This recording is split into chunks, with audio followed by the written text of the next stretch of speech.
Welcome to TaNaCh Talk. I'm your host, William Hall, broadcasting live out of Kingsland, Texas, USA, with another episode of Learn Hebrew using the weekly Torah portion this week, week number 5 of Chayei. This is in our second year.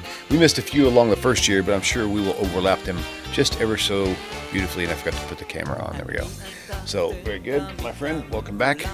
Always enjoy this series with you, for sure. Looking forward to today. This is very, very lovely to be back with you. As Rabbi Singer would say, I enjoy me too. So. Every time I tell him, I say, "You look really good today," he goes, "Yeah, I do, don't I?" He's fun. Yes, the humility just flows right through. Nice. Okay, so if you guys are joining us for the very first time ever, we have four stages that we go through on each show. So I don't know ahead of time what verses in the weekly Parsha that Gavriel has chosen, so it's always a surprise to me. I don't get to pre-read. I could just ask him what it is, but I just don't, because I want it to be organic. I want you guys to see how I am, like where my studies actually are. So I'll read it to the best of my ability, one verse at a time. We'll usually go through about 5 to 7 or 8, depending on how long or how big the verses are. I'll read it the best I can fluidly. Gavriel will come back in right behind me on one verse at a time, and he'll come back and he'll read it the way it's supposed to be read, iron out all the wrinkles. Take 3, for me, is my favorite part, and this is where he doesn't use any extra words at all. You see a Hebrew word on there, you just say what the word means. If it's prefix, suffix, no explanation, no commentary, that comes in step 4. So he'll do that on every verse we do. I read, he reads, he gives us the actual meaning of each word without any explanation, and then stage 4 comes back and gives you the full grammatic breakdown of what it's all about. That goes on for about 45, 50 minutes. And then the last 10 minutes, he takes time to give us some weekly Torah Parsha knowledge, which I also truly adore. And so hopefully you will have the same gratification for it as well. So I'm glad to have you back, my friend. And I am excited to get moving on this bad boy. I keep forgetting the ball's in my hand because I'm the one that triggers the screens. And I'm like, I keep watching you. I'm like, oh, that's me. So, I don't think, as they would say down south, I don't think you can call the good book a bad boy. Oh, that's an interesting point. Good point. Yes. Okay, here we go. All right, let me put this full screen here, and let's get rid of that. Okay. Oh, you're starting at the beginning. Yes, Lovely. aren't you happy? Yeah, that's cool, man. Now, watch me stumble all over this one, too. Well, there are some tricky pieces in here, but I've taught you to recognize a few things that I think will be safety nets for you. Okay, very good. Okay, so I've got just pay attention. Okay, to the got it. Details. Oh. Okay, thank you. So I've got the white mouse. You have the black one. Okay. Now you got me. Now you got me. Now you got me worried. Okay. All right. Vayihu Chayei Sarah Me'ah Shana. I'm going really slow because I'm nervous. I'm screwing it up now. Me'ah Shana Va'esrim Shana V'sheva Shanim Shnei Chayei Sarah. Lovely job. Okay. Okay, here we go. Vayu Chayei Sarah Mea Shana V'esrim Shana V'sheva Shanim Shnei Chayei Sarah. Okay, let's go through this. And I apologize, by the way, to the viewers that I'm like looking over here and looking over here. I have, besides my laptop in front of me, they only see that whenever you and I are talking without a script, so you're good. Okay, because I've got 32-inch over here and 32-inch over here, so a lot of detail. All right, Vayu, and there were. Chayei, life, literally lives. Sarah, Mea, 100. Shana, literally year.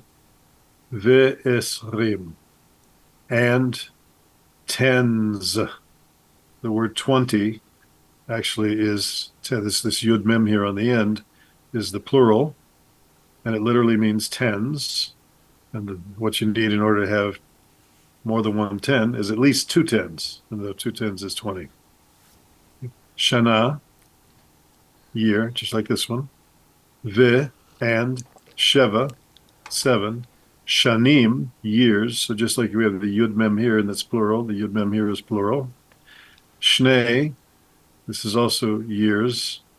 Chayei, life or lives. Sarah. So this should be puzzling to people, by the way, because the way it's constructed, the way two things: the way that Hebrew deals with the word life, and the way that it's dealing with the idea of year or years. So let's kind of pick this apart. Vayu. Now we've had many cases where we've seen that vehaya or vaye. This we don't often see vayu. This is a plural. So this if it said yihye, it would be it will be. But this is again that reversing vav that we keep running into more often than not. That takes a word that's in the future, because even in modern Hebrew, yihyu means they will be, and it throws it into the past. It's the curious phenomenon about Hebrew. The reason is it's plural, because if you take it literally, think what there were the lives of Sarah, because the word this Chayei is really from the word Chaim. We'll talk about that later. The plurality of it. It's a special word, along with a few others in Hebrew that are always written in plural, But but translated in, chai would be the root word, right? yeah, yes, Chai would Okay, be the root word, but normally you would okay, see the word Chaim, got it. okay, meaning life, but it's plural. So that's why we say L'chaim, right? We don't Ah, say yes, right. L'chai, we say L'chaim. Got it. All right, now, but this is a noun, and so is this. It's proper noun in this case.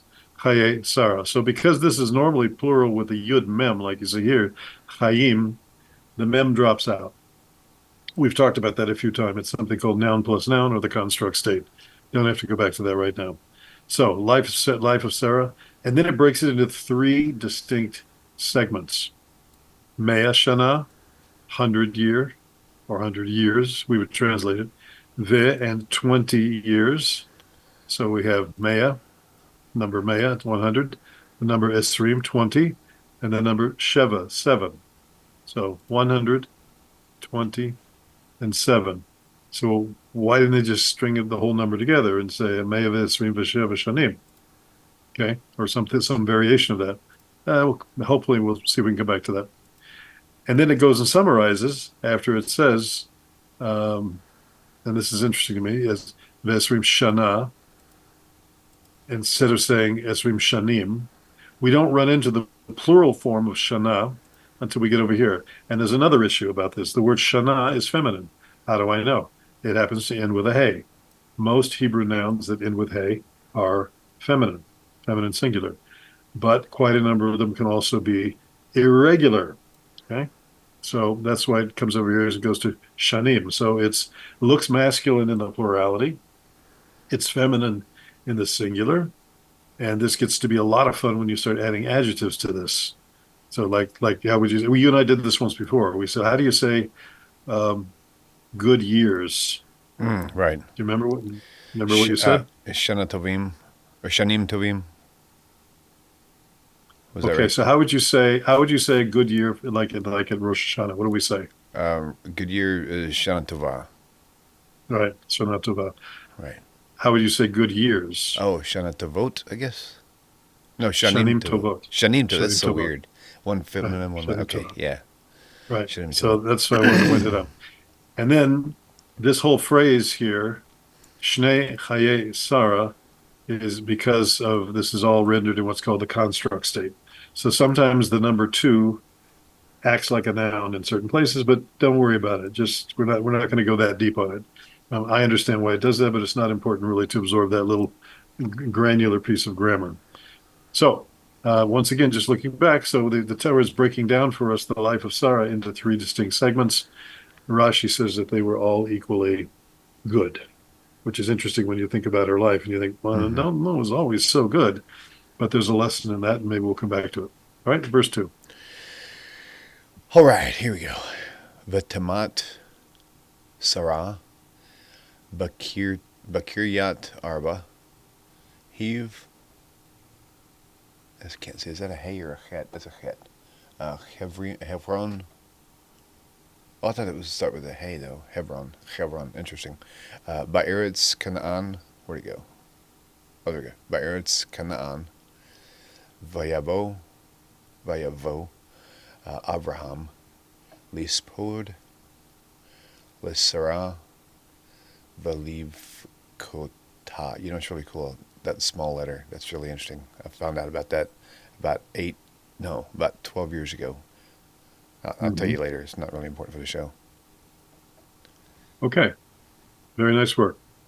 V'tamot Sarah v'kiryat Arba hi Hebron be'eretz Na'an v'yavo Abraham lispod l'Sarah v'liv kota. V'tamot, excuse me, the accent's here. V'tamot. Oh, I didn't see that. And she died. Sarah. So the tav is the feminine part, I guess, Yes. at the very end. No, I mean the last. Yeah. Oh no, last word is a root word. But ta. No, this is okay. The word we'll come back to it. But this is feminine. This is telling us yes. Okay. Because if it were he, it would be yamot. Okay. And if it were about somebody individually, first person singular, it'd be amot. V'tamot. By the way, I noticed the length here? Yeah. I missed that. That's okay. We'll come back to it. There's a reason for it. But v'tamot Sarah died. In Kiryat Arba. This is the name of the area. It still exists. Kiryat can be translated like a village, but that's also a kfar. A kiryat, so it's a residential area. Arba represents the number 4, so it's really like called the area or the village or the town of the 4. There's 4 giants lived in that area. Kiryat Arba he. Now, you look at the way it's spelled, you go, wait a minute, shouldn't it be a yud here? See if I put my mouse right there, you can see. So there are frequent times where the Torah uses this form, and yet it's translated he. What does it refer back to? This word here, because this word is feminine. So well, I don't see the hey. You said up here that the hey normally is indicator. Yes, but here we're having kind of that construct state again, where it's noun plus noun, although you say this is a number. Sometimes the numbers act like adjectives, and sometimes the numbers act like nouns. And they're kind of context driven, so I can't go into the depth on that, but that's the superficial answer. Kiryat Arba, village of the 4, he is basically Hebron. So this is another name for Kiryat Arba, is Hebron. It's about 25 miles south of where I'm sitting right now. Be'eretz, in land of Canaan, or Canaan. Ve'yavo, and he came. So this is from the root word ba, or lavo, beit vav aleph, and he came. This is again the reversing vav. If I just said yavo, it means he will come, but the vav here in the front of it throws it into the past and says he came. Who did? Abraham came. What did he come to do? Lispod, to mourn, basically. In Hebrew, we say to give a hesped, which is mourning is more than just crying, and it has to do with saying over great things about a person's life. Lispod l'Sarah, excuse me, lispod l'Sarah, ve'liv kota. That's why I said it's not just crying.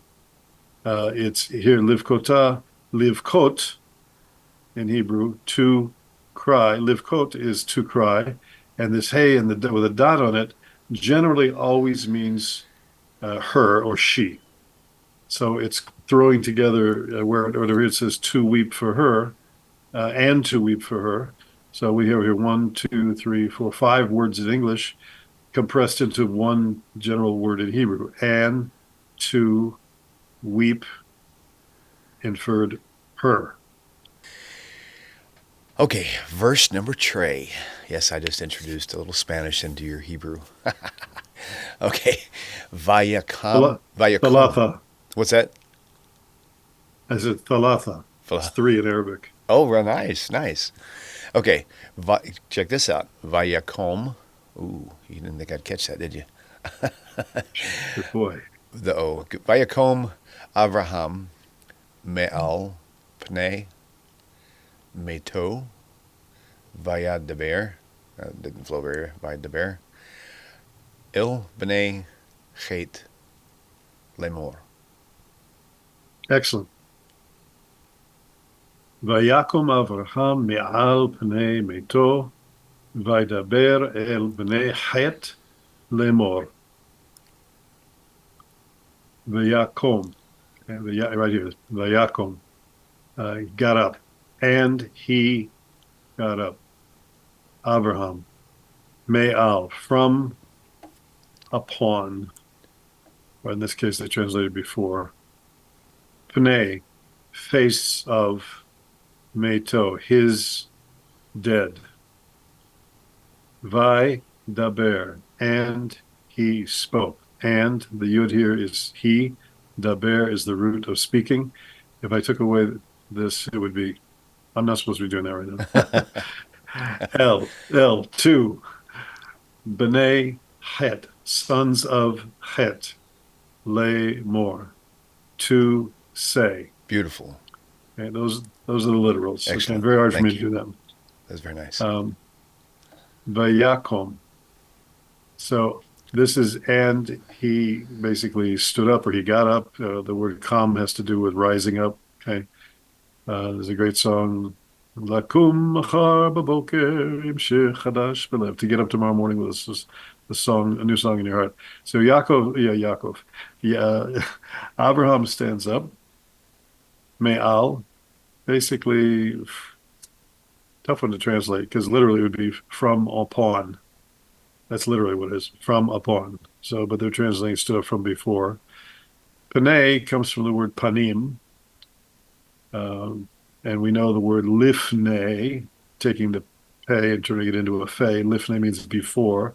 So pnei means like in the face of. So something that's in the face of is generally before something else. This is the face of meto, which would be hamet shelo, which would be the person, the one that is the dead of him. He's not the dead one. This is possessive here, this O here, like the word shelo, his, or emo, his mother. So oftentimes the Torah will do this. It'll give you a noun, and it puts the pronominal suffix on the end here telling you who it's talking about. If it was meti, it would be my dead. Metcha, it would be your dead. I want to get off this word dead, though. Lo aleinu. Vaydaber, we mentioned the vav, and the yud here is he. Daber is, as I said before, is spoke. If I put the cover up this and say yedaber, it means literally he will speak, but this is our old friend, the conversive vav, the reversing vav. We have it here, we have it here, and we'll see it again in other places. Takes a future verb and throws it into the past, which is why it says here he spoke and not he will speak. Now, who did he speak to? He spoke el, to. Sometimes it says le, to, or sometimes it says el. B'nai het. Now, usually the plural for sons would be banim. But again, we have another case of a noun plus a noun, in this case, a noun plus a proper noun. And so the mem that normally would be there drops out and it becomes b'nai, just like we have b'nai Yisrael instead of banim shel Yisrael, b'nai chet. Lay more, to say. Now, we've said before that this seems to be the Torah's way of saying what we would say in English, quote. And then, so the next verse that we're going to go into gives the direct speech of Abraham. So he stands up because he could have just said, me'al pnei meto, vaydaber el b'nei chet, boom, hit it. But it tells us, it gives us like this quote, wants to be very specific too, as we as we transition into verse 4. All right, cool. I'm trying to put some visuals back on screen so people can see a little more activity, I guess. All right, here we go. Ger v'toshav anoki imachem. Oh, he. Anochi imachem. Tanu, tanu, li, achuzat,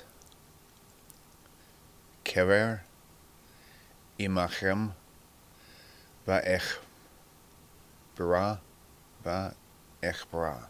Is that right? Mm-hmm, Okay, mm-hmm. va'ech bara. Meti milpanai. Milfanai. Ah, gotcha. Yeah, beautiful. Nice job. גר ותושב אנוכי עמכם, תנו לי אחוזת קבר עמכם, ואקברה מתי מלפניי. ger, stranger or foreigner. Vitoshav, and temporary resident. They say sojourner, temporary resident, settler. Anochi, I.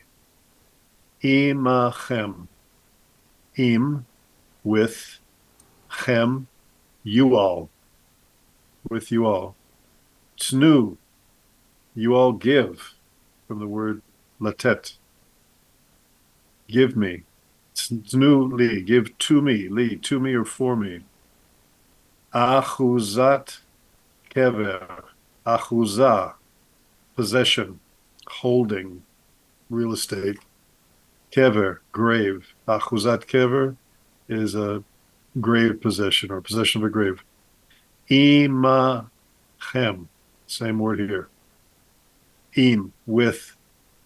Chem, you all, with you all. Ve, and. Ek bara, I will bury, or I may bury. Ek bara, from, now, this word, this is a verb, and this is the noun. You can see that. So this is kever, this is ek bara. There's a reason why the dots there, not important words now.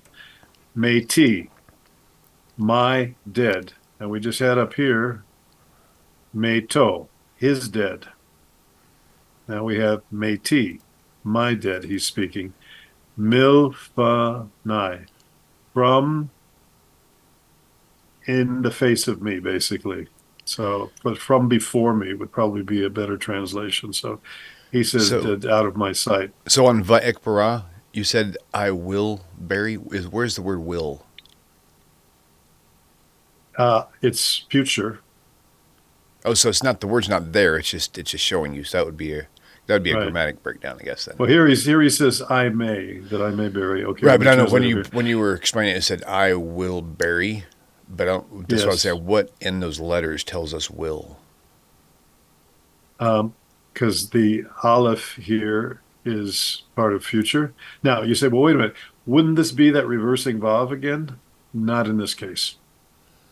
Okay. Okay. So in this So case, does it literally say I bury, and then you have to interpolate the will? no, I know that it's a future verb. Now, Okay. what's Okay. Cool. interesting Okay. is normally it would be the word ve'ekbor, because it's what I call a number one verb or a kal or pa'al verb. Okay. But this hey in here has a certain reference point. Over here, you see it says that I may bury. Okay, so it has nothing to do with Andy in Mayberry. All Okay. right, so it's sorry, I just had to throw that in, a little cultural literacy Love there for the it. people in my generation. So this I'd have to look. It might be what's called the jussive case, Okay. which has to do with conditionality, but I don't want to go there right now. Okay. Let's Fair enough. keep moving. Okay. All right. Did you do all your grammatic breakdown that you want to do on that one? Let me think here. Okay, let me go back to this. Okay. First of all, the word ger can, in today's terms, can not only be like a stranger, but also be a convert. People who are converts to Judaism are called gerim or gioret. Um, and the word toshav can, here in Israel, toshav can be like toshav arai, a permanent residence. No, excuse me, toshav arai is a temporary resident. Toshav Keva is a permanent resident. Um, so these words are still in use in modern Hebrew, though there's some slight variation to them. So Abraham is telling them that he came there basically as a stranger and he became a sojourner with them. And he essentially throws the word I over here. And this word Anochi is a bit more formal. We find Hashem uses this word not infrequently throughout the Torah, Anochi. Um, this word imachem we see appearing twice in here, and the thing to pay attention to is the word im is with in this case. And so, now we have two words. I should pause on this for a second. We have two words in Hebrew that are im. There's im with an ayin, like we have here, and there's im with an aleph. And we've said before, how do I know the difference between the two? Well, if you know one of them really well, you automatically know what the other one is. Uh, so im with an aleph, well, what are the two syllables when you say that word? They say that letter. Al, if. And that means if. So im with an aleph means if. Im with an aleph means if. So if you know that im with an aleph means if, then automatically im with an ayin is going to mean with, except in the cases where it's standing by itself and it's not im, it's am, which means people, right? Okay. And I think that's what threw you a little bit earlier, William. So, okay, Tsnu, I said this is the imperative form of give. We have 10, not the number 10. 10 means give. You, hey, you, William, tenly, give to me. Or if I were speaking to, let me pick somebody in the chat here. I see Monique. Is it Monique? Tsneely, tsneely, give to me. And in this case, it's plural, tsnuli. So we have tenly, tsneely, and tsnuli. That's what's known as the imperative form, the command form of doing something. Modern Hebrew often uses the softer form of the future to say, like, titenli, you will give to me, or Tinili, you will give to me, or Tnuli, Titnuli. But that's not what's happening here. Now again, this is again another case of noun plus noun, because the word without, by itself in isolation, achuzah is a possession. If you say Yeshli achuzah be'eretz Yisrael, I have a possession or I have a holding, a land holding. Achuzah is generally a land holding.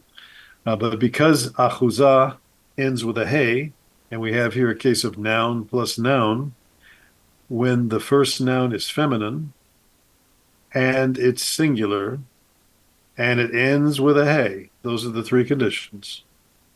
It's feminine, it's singular, it ends with a hey, like achuzah, then the hey drops out, the taf comes in, and achuzah becomes achuzat kever, or anything else. Achuzat kfar, a village holding. Achuzat ir, a city holding. That can be a little confusing to people, but with time, the wrinkles iron out. Imachem, Epro, we talked about Meti, we talked about Milfanai, from before me, and let's jump on to 5. All right, here we go. V'ya'anu b'nei chet et Avraham lemor lo. Nice and easy, short one. Yeah. V'ya'anu b'nei chet et Avraham lemor lo. Ya'anu, they answered. Yud, Vav, this is they, plural. V'nei chet, sons of. Say, well, wait a minute. Didn't we have this up here? B'nei chet? Why is it all of a sudden v'nei chet? We'll come back to that. Et Avraham. Et is untranslatable. Avraham. Lemor, to say, lo, to him. Okay, so remember, this is not lo like no. This is lo as in to him or for him. Okay, v'ya'anu. This is the reversing vav again. So ya'anu in modern Hebrew would be they will answer. And it could even in biblical Hebrew be they will answer. But it's interesting that the pointing under here would be different. It would be like this. Okay? That's one thing. This comes from, what's the root for this word? It comes from the word one, which is ayin, nun, hey. It happens to be that when this the root is that root, any root with a hey as the last letter, the hey is going to disappear. So this is something you have to get used to. But this combination in here, the yud as in front of the root and the vav following the root, that's a flag for us to know that we're speaking about they. They are doing something. In this case, who is it? It's Vnei Chet, sons of Chet. And they're speaking, they're answering Abraham. They answered Vnei Chet Abraham to say to him. And here we have the same word that we had up here, lemor. Only here it's to say to him. And I want to come back to this for a second, just an interesting little grammatical piece. So there's not much else to say on this one, except we've talked about the subject before of open and closed syllables. Remember that? Yeah, you can shake your head, right? Yes. You have to unmute yourself to shake your head. That's very interesting Well, technicality. I wanted the people can't see me shaking my head, only you can. Oh, okay, fine, very good. Um, so, for example, let's look at one in here. Okay, we can see right here. Av, Ra, Ham. We have a case here of a closed syllable, an open syllable, and a closed syllable. What makes this one closed? The vet. Yes. Av, Yeah. Yeah. Ra. Is that open or That's closed? definitely open. Right. Ham, open or Closed. closed? Closed. Okay, so let's go over here. The ya'a nu, open Open. or closed? Open. Open. Right. So that's the first thing we have to look at here. Okay. So if we're dealing with this, the word before this one, in this case, it's a bait, and that happens a lot with this. Happens with bait, happens with pay. Pay becomes a fey, so P becomes F, B becomes V in this case. So, but you'll see this a lot. So if this is open here, it's not a closed syllable, then this changes from B to V, from bait to vait. Now, do you have to remember that all the time? No, but now you understand what the deal is. So And if you see whether this, Dagesh is missing or is look present, yeah. look over here. This should be, and the last syllable should be an open one. Is it that way all the time? Certainly most of the time. I mean, I can't think of anything off the top of my head, but somebody can go digging and find it. And we said before, this is noun plus noun. Okay, b'nei chet. In other words, habanim shel chet reduces down to b'nei chet. And because it's a noun plus noun, the mem that would normally be here for banim takes a hike and goes to lunch. Okay. All right, let's see if we can squeeze in another one here. That's a little bit longer. Okay. All right. Shema Enu, Adoni, excuse me, Adoni, Nasi, Elohim, Ata, Batochenu, Bamivchar,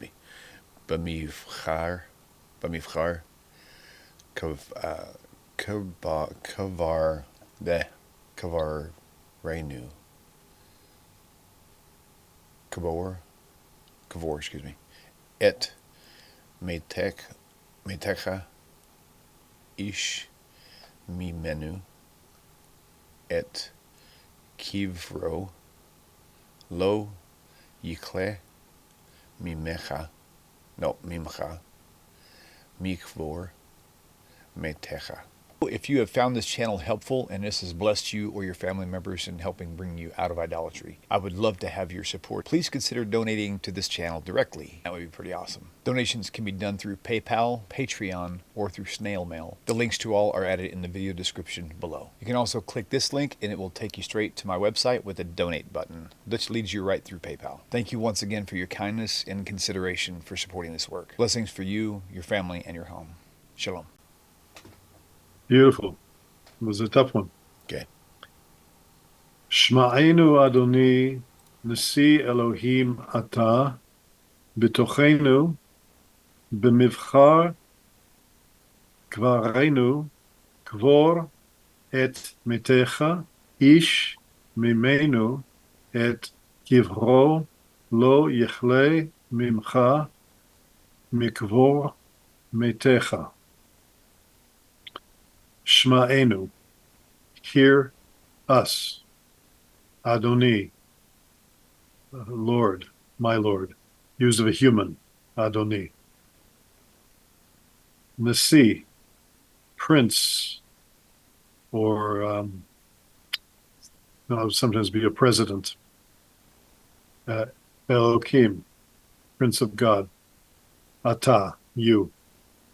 Betochenu, be, in, toch, within, nu, us. So among us. Be, in, mivchar, choicest, finest. Kvarenu, kever, grave. Kvarenu, our graves.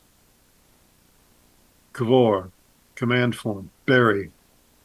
Et, untranslatable. Metecha, your dead. Ish, individual, man. Mimenu, from him. Et, untranslatable. Kivro, kever, just like here, kever, grave. Kivro, his grave. Lo, not. Yichle, hold back. Mimcha, from you. This is me or mimcha, from you. This is you, cha here, like shelcha, of you. Mikvor, from burying. Metecha, you're dead. So we see that coming up more than once here. Okay, Shma'enu, from obviously the very well-known Shema. This is a command form. Shma'enu, hear us. Shma'enu. Adoni. So we know what it is when it's listed over here as I. It's one of the names of God. But periodically you will see Adoni sprinkled throughout the Torah in different, throughout TaNaCh in different places. Rabbi Singer has done a very good teaching. I think Rabbi Skobac has also on the importance of this word in Psalm 110. So if you're not familiar with the significance of this word in Psalm 110, let me recommend that you walk through the many resources here just on TaNaCh Talk and look for, just put in Psalm 110, and it definitely is brought up as a discussion. It's in the first line. So, Nasi Elohim. The actual word is Nasi, but this is a noun plus noun, and it's not plural, but there's a slight vocalic change in the singular. Nasi Elohim, so Prince of God, basically. Ata, you are. Bitochenu, I already said, means among us. B'mivchar, so the word mivchar, this word here, this actually is a noun, mivchar. I believe, if I'm not mistaken, this is the same word that Pharaoh uses to tell Jacob and his family that they're going to settle in the choicest of the lands of Egypt. It pops into my head as another place where it appears. It comes from the word Beit Chet Resh. The word bocher means choosing. In the modern Hebrew, we have the word bechirot for elections, because that's what people do. They choose an election. So it's the choosings. So, and it occurred to me also, interesting, there's a Hebrew word bachur. Bachur means like a young guy. And I'm wondering what the connection is. Is he more chosen? I don't know. That's a very strange thing to think. I have to think about that a little bit. Go do some etymological research on this word. But basically, that's where this word comes from. By the way, you will find, just as a repeating phenomenon of the language, that many times you will have the verbal root, the root letters, with a mem placed in front, and it becomes a noun. Now, there's a certain pattern or structure for that. And by the way, I'm just going to take a momentary departure and say there's an interesting book on the subject. I don't agree with all of his conclusions. It's been around for probably 40 plus years. It's called How the Hebrew Language Grew. And some of its best parts in there is how words morph from a verb to a noun to an adjective, etc. So if you haven't got the book How the Hebrew Language Grew, you can find it on Amazon. And like I said, I don't agree with everything that he says. It was from a liberal point of view, but there's some great structural things in there. That makes sense. So the word kever, we already said. Up here, we spoke already a few places about the word kever. Just looking back over here. Okay. And again, Hebrew is a very economical language, and it likes to put who it belongs to or who it's talking about on the end of the word. So it's basically saying grave hour.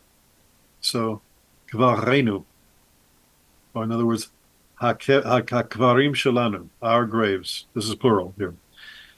And then quickly it switches to an imperative verb, vor, just like up here where we had tnuli, right? That's imperative. This is also an imperative form, kvor, bury. And basically, this is a number one verb. The pal, all it does is takes the lamed off. Instead of being likbor, or to bury, it becomes kvor, command form, like we say, ktovitze, right at this. And then it goes on to this section in here. It's metecha, and then we have over here again metecha. So this is, I'm not going to go into what the significance of that accent mark, but it is. Metecha is your dead. So met means like the dead person, lo alenu.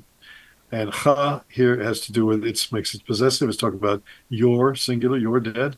And then he goes on to say that ish mimenu, man from him, et kivro, so man from him, his grave, lo yechle, he's not going to withhold and not going to restrain, mimcha from you, mikvor metecha. So this is interesting. You don't see this very often. Mikvor. If I put a lamed here, likvor would mean to bury. The mem here means from burying. Okay, from bury. You could have a kaf there, Asbury. I don't mean like Asbury, Kentucky, but as burying. And there's one more I'm missing. Oh, ka. Yeah, the Asbury. Okay, let's move on. I want to try and get a little bit further here. One So, second. William, pay Yep. attention on One this second. one again. So just so you know, I want to save some time for you to get into the weekly Parsha tidbits. Yeah, Uh, let's make we, this the last one. well, we're already almost at an hour or close to an hour already. Oh, So, okay. So but if you want to, let's why don't you go ahead and this is just blow this. through this one Okay, I'll do it. and then roll right into the Torah Parsha. So that way you can kind of Okay, get this in. It seems important. all right. Okay. Okay, so v'yakom Avraham vayishtachu la'am haaretz livnei chet. So Abraham rises up. This is and then Yaakov. We already had this word earlier. Um, Abraham v'yishtachu. He bows down. So this is again. This is written in the future, but this is a reversing vav. Notice, by the way, the vowel marking here. So notice here. That's one of the clues that you're dealing with the reversing vav. Okay? And this is la'am haaretz, which is a very interesting phrase. Le, to, am. Remember we said that earlier about am with an ayin. It could be, it can mean with, unless it's, notice the vowel marking here. Am, this is people. Haaretz, the land. This is literally to people of the land. But it also, it's interesting, and am haaretz is later on in Talmudic writings, etc., it means basically an ignoramus. Hmm. And in modern Hebrew or more Yiddishized Hebrew, they say amaratzim, that amaratzim, which are like ignorant people. Of our people say, I'm an amaretz in connection with this, that, and the other. And so it's a pejorative term. It's not a positive term. If that's what the case is here, I don't really know, but it's Interesting. calling them the people of the land, and then defines who they are, live nechet. Um, Now, I want to jump into a couple of things here. So let's do a quick summary of this parsha, and if somebody will remind me, I'd like to do this little focus of it each week because we don't really get to everything that's in there, and we should be answering the question about what's in there. So the part we studied today, up until about verse 6 or 7, was the purchase of the cave of Machpelah. It's interesting, this word Machpelah, by the way, it comes from the word kefel, which means like double. So it's thought that the cave had more than one grave in it. So it was like they could put. I mean, first of all, historically and traditionally, it said that Adam and Chava, Adam and Eve, are buried there. Of course, Abraham and Sarah, Yaakov, of course, are buried there. Leah, I believe, also, yes. Rachel is not. She's right outside of Bethlehem, just about 5 miles maybe from where I am. The next thing happens is that after the mourning period, Abraham sends his servant Ishmael to find a bride for Yitzchak, and her name is Rivka or Rebecca, and she shows her kindness by watering Eliezer's camels at the well. There was a whole setup about, there's a famous phrase from Genesis 24, I being in the way, the Lord led me. That's the English translation from years ago. Then Eliezer meets the family. There's a whole negotiation that goes on. We're introduced to Lavan as a boy, and even then he's a bit of a snake. He's very curious to see how much he can get out of Eliezer. After the negotiations are over, Rivka, who's quite young, by the way, is taken to Yitzchak and marries her. Yitzchak is about 40 years old at this point because this takes place about 3 years after the death of Sarah. Then, interestingly, Avram takes on another wife. Her name is Keturah. Traditionally, by the way, her name, a keter is a crown, so her name means crown. Traditionally, it's considered that she was Hagar. In other words, the wife that was the mother of Ishmael and was driven away comes back, and he marries her. And at the age of 175 years, Abraham dies, and Yitzhak and Ishmael bury him in the cave of Machpelah. But the thing I want to point out here is it was a miracle that Abraham and Sarah had their son Yitzhak. And now, much later, after the death of Sarah, Abraham has retained his virility. In other words, it was a miracle that it was given to him in the first place to be able to generate the seed that spawned Yitzhak. And he continued to be able to do that. So he had other sons and daughters. And of course, it says in this passage, and at the end of Genesis 25, the passage here anyway, that he had all these sons. He says he gave them gifts, and he sent them eastward. So it's very interesting. I have somebody I met a number of years ago. You can look him up. His name is Rabbi Label Wolf. He's from Australia. Wears a little kind of a French beret, very distinctive looking person. And he's done some interesting linguistic work between key phrases in Sanskrit and Hindu languages. For example, Brahman and Abraham, and he sees that's not just the only one. He sees a number of different hints in there.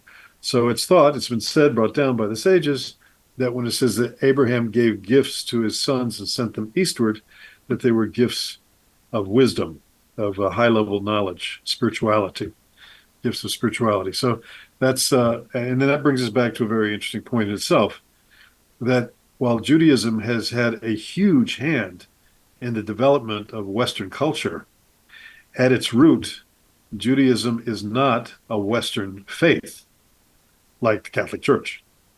It's an Eastern faith, all right? And so that point was brought out to me in the very first serious Jewish book that I read outside TaNaCh, which was called Jewish Meditation by Rabbi Aryeh Kaplan. My name is Gavriel Aryeh Sanders. The second name, Aryeh, I took in memorial, it's to honor Rabbi Aryeh Kaplan, who had a serious walk-on part in my life. Even though he had passed on, his books, his writings were very meaningful. I'll just say he passed at 48, young. He wrote some 60 books. He was not only a biblical scholar, he was a physicist. So he was a man of science as well as a man of faith. And so anything you can read by Aryeh Kaplan, including The Real Messiah and other books that he wrote, are very helpful to you.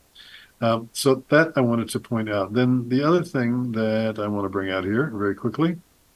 This is just a feature that I mentioned in passing, and I wanted to illustrate it in passing. I said earlier that the word Chaim, we're talking about Chayei Sarah, the lives of, literally be the lives of Sarah. And it's interesting that it broke it up into the 100-year and the 20-year and the 7-year periods.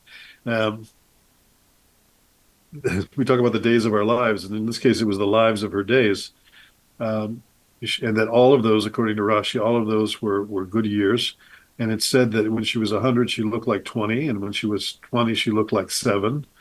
That something happened to renew her, and that's, by the way, one of the reasons that there was this argument about the kings, like Paro and then Abimelech, from the Gerar, the area of the Philistines, why they, when Abraham went there with Sarah, why they found her so desirable. It wasn't just because she was, not swarthy looking like they were, dark, but because there was something very beautiful about her, even though she was very old. So I'm going to point out 4 words that are always written plural, but they're translated as singular. There's a category, there's a kind of linguistic or grammatical category for these. In Latin, they're called pluralia tantum. Okay, so the words are always in the plural, but a singular meaning and context. So let's give you some examples. Okay, this is the first one we talked about earlier, and it's plural in form, always used in English like life. And here we have hachayim yafim. Hachayim yafim, life is beautiful. By the way, the next one is mayim, mayim, excuse me, and mayim means water. So in Hebrew, it's really waters, but it's referred to in the singular sense. So if I say ani shote mayim, I'm drinking water, but literally you could say waters. The next one that's always it's always in plural form, but translated singularly is Elohim. I say Elohim out of respect. There is a word Elohim when we're talking about God with a small g. That's not the case here. So that's mentioned here. It's sometimes understood to be a plural of majesty. And by the way, even some Christian writers talk about plural of majesty. What's the Jerry Falwell commentary on Genesis when it talks about made in our image? It uses the term plural of majesty, interestingly enough. Or it's an indication of the multiple attributes of God. We've said before, and I know that Williams had a conversation with Greg about this subject, that this is really the name of God that has to do more with justice, and strength, and might, as opposed to mercy, which is what we call Hashem. The Yud and the Hey and the Vav and the Hey is the side of mercy. This is the side of justice and judgment. This is the side that deals with natural processes, like just letting nature take its course, as it were. This is what runs those forces. That's a whole other discussion. So we all know this. We just read it recently, 4 weeks ago. Bereshit bara Elokim. In the beginning, God created. And interesting enough, we have this in plural, but this is singular. The verb is singular. So that should tell us something. It doesn't say Bereshit bra'u. It says Bereshit bara. Another one that always is in the plural, but is the word heavens, to give us a singular conceptual sense. You'll say, well, you said, so we talk about heaven, but it's called Shamayim. So Hashemayim yapilu geshem. So the heavens will bring down rain. So that's what I wanted to say about this particular thing. I want to go back to this screen over here. Let me see if I can get this to come back up. Can I do No this? worries. Yes, I can do that. Cool. There we go. All right. One of the things that we learned about the life of Abraham is that he went through quite a number of tests. Last week we talked about something called the Akedah, the binding of Yitzchak. There's a very curious phrase that shows up there. I wanted to kind of refer back to that for a minute. After he goes through the test and he doesn't slay, the angel appears and says, "Don't do anything. Not that don't harm him in any way." And then there's the divine voice says, "Now I know that you're a God-fearer." Wasn't that weird?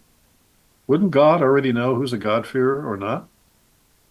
And that puzzled me for a long time. And then it happened to be this Shabbat. I was sitting at somebody's table at a home I'd never been to before, 10 minutes walk from where I am. Wonderful family she's from France, he's from England. What a feast we had. The salads would have been enough.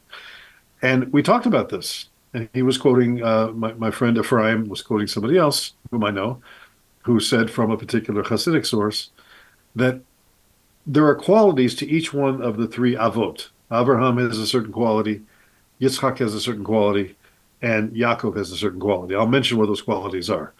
Abraham's major quality is called chesed. Many of you know that. What does chesed mean? Chesed is like loving kindness. It's all giving. It's total outflow of caring. Yitzchak represents the quality of restraint, holding back. That's called yira, or gvura. Gvura is the midot name of it, the character quality, but it's related to the concept of yira, which is reverence or awe or fear. And then Yaakov is a blend of the two, which is known as tiferet, or it's translated beauty. If you look at the Kabbalistic tree of life, you'll see these things, the three things I'm talking about: Chesed and Gevura and Tiferet. Now, let me give you a quick illustration that I learned from, and I'll come back to my point here in a second. A quick illustration of these three things that I actually learned many years ago. I was in Dayton, Ohio, not a very Jewish place, by the way, but a friend of mine had a small shul there, and I met a Hasidic rabbi, a Chabad rabbi actually, who had formerly been a Reform rabbi. Well, that's quite a journey in itself, and what a great story that was. But we were talking about the subject. And he said, "Let me illustrate for you. Imagine sitting in front of a piano, 88 keys, and you hit your arms down like this, and you give all the notes at one go. Oh, what a cacophony, right? That's chesed is all giving. Now, let's switch over to Yitzchak. Not a note played, total restraint, absolute silence. Then let's go to Yaakov, Tiferet, which is the blended beauty between the balance between these two things, interwoven coming together. Sit down at the piano and you're playing some keys. You're showing chesed, giving on those, and many others you're showing restraint. You're holding back from those. And you create hopefully, a lovely concerto or whatever it is that you're playing. That's a good illustration of those three things. You need the first two in order to have the third one. You can't have the beauty, you can't have the tiferet without having the aspect of restraint and the aspect of chesed. So when Abraham exercised restraint and he held back and didn't go through with, quote, the sacrifice of his son, that was a major demonstration of yira. Yira is the Hebrew with an aleph on the end of it, not with a. It showed this great restraint. And so then the voice from heaven comes and says, now I know that, in other words, it's obvious to me, you have manifest. And he already knew it was in him, but it had to be brought from potential to actualization. What we say in Hebrew, mekoach el hapoal, from the potential state to the actualized state. And that's what the tests are about in all of our lives. And we read about this recently when I did a Hasidic study with you the last time. And we said that the things that we go through, which are difficult, are really intended to bring out the quality of whatever it is inside that's going to help us to overcome. Because I can't get over it until I go through it. And I can't go through it until I'm in it. So whatever it is that I'm in, and we said this before, and I'll say it again, it's one of my favorite statements, when we're in a tough situation, and you right now might be watching and reach out and touch your no, again, Ernest Angley, say baby. No, I'm sorry, my Pentecostal past is coming up. The thing that you're going through is for your good. And that Hashem is described in many places as HaTov v'Hametiv. Tov, we understand, he's good. And Metiv means he bestows good. He gives good. He wants to make things better. So sometimes, in fact, that's a bracha. That's a blessing that we say when there's a wine on the table that we didn't expect to drink and it's better than the other wines. And we say, Baruch HaTov Metiv. Blessed is the one who's good and bestows good or makes things better. So this whole life journey is for the good. even when the things that we're going through can be horrific. We say, how can this possibly be? Well, the reason for that is because you and I don't die. That's the bottom line. Okay. I'm not a body. I have a body. I am a soul. I don't have a soul. I am a soul. And that's a whole teaching in itself. If you're interested in that subject, I've done a few things like this on my radio program in New York with Rabbi David Aaron from the Israelite Institute. And it's very interesting things to learn about this subject. So the fact that if we come to understand that, and sometimes we don't get to that until we're much older in life. I think about it a lot. We go on. The me behind my eyes doesn't die. The you behind your eyes doesn't die. We just, according to the sages, it's like passing from one room to another. We take off one garment, put on another garment. That's the exchange from one life to another life, from one form to another form. That's what it is. So we can really go. So I'm going back to the statement I said I say a lot, and I wanted to remind you of it. When you're in a tough situation, don't ask yourself, how do I get out of this? First and foremost, ask yourself, what do I get out of this? And when you find the what, then you'll probably find the how to go further. But until you find that what, you might be stuck wondering how. So stop wondering how and say, okay, turn it over, give it to Hashem and say, what's the lesson here that's got my name on it that I'm supposed to embrace? And then be thankful. Say, thank you for showing me. I don't see it right now, but I know there's one here. So help me to find it. It reminds me, with this I'll end, it reminds me of the story I heard from this preacher I used to work with many, many years ago. He was very well known. We had a big church. There's 12,000 people in that church, and I was on the staff. And he used to tell this story. He said, this little boy is in a barn. He's on top of a pile of, horse manure. And he's digging furiously. And his father comes in and says, what am I possibly doing? He says, with all this in here, all this manure in here, I'm sure there's a pony down here someplace. Oh, my. Okay, so, oh, wow. So keep digging through the pile. You may not find a pony, but you might find something useful to fertilize the potential of your life and go on from there. All right. So, nice. And be sure to wash your hands afterwards. Okay. Very good. Thank you. Thank you, William, for this time together. I thank the people in chat. And if I'll be happy to hang around after we close this. And if anybody wants to chat, we can certainly do that. One of the bonuses for being a paid member. There you go. You get to talk to me. Right. That's good. That's good. Thank you for tuning in. Gavriel, been a blessing, of course. And we'll see you all same time. No, we won't. A different time next week sometime, somehow. We'll figure it out. Follow me on Facebook. Be sure to click that like button. Follow my YouTube channel and be sure to follow all. There's 3 options. It's a little bell icon. There's 3 options. You're going to make sure you select the all. Otherwise, you won't get all the notifications. And and that's that. So again, don't hang up. We'll be back in just a few.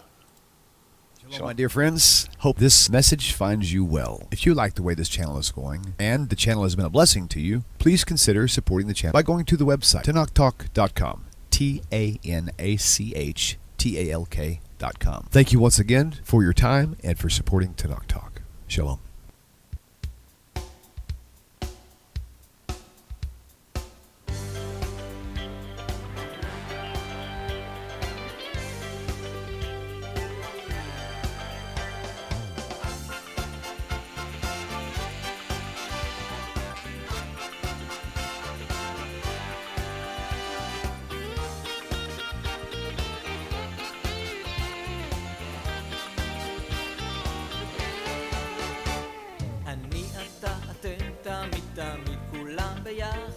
חשוב מכל חשוב והכרחי להיות ביחד. איפוק זו העוצמה, ויתור זו הגדולה, השאיפה